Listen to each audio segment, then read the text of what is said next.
হরে কৃষ্ণ, রাধে রাধে।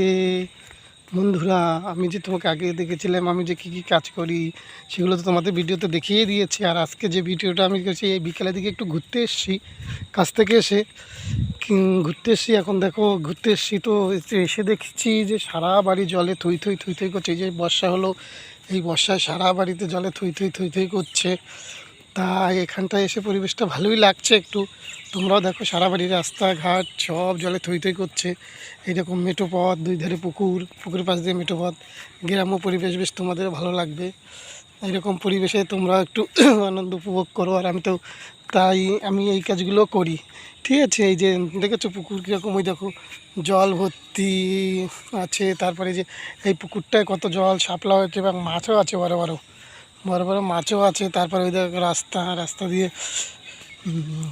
তা এই যে দুই ধারে পুকুরের মাঝখান থেকে যে রাস্তাটা গেছে তার জল ছোঁয়াচো ছোঁয়াচো হয়েছে। তারপরে ডুবে ডুবে যাবে। তার 2-4 দিন হলে এই রাস্তায় জল উঠে যেত, কিন্তু টাকুটুকু করে বৃষ্টিটা আর হয়নি, এই জন্য জল আর উঠতে পারেনি।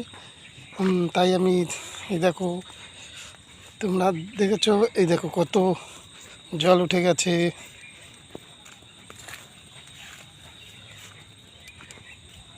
দেখো পাশে আবার কলা বাগান আছে, বেশ একটা মনোরম দৃশ্য।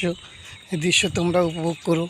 আমি তো একটু করেইছি, উপভোগ করছি, কেননা বিকেলবেলায় বেরিয়েছি একটু, তাই যেসব কাজগুলো আমি করি তোমাদের দেখাবো বলে ঠিক করেছি।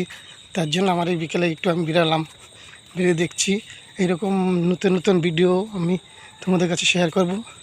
এই জন্য এই ভিডিওগুলো আমার করা। আজ আমি এই পর্যন্ত রাখছি। ভালো থেকো বন্ধুরা, গুড বাই, টাটা।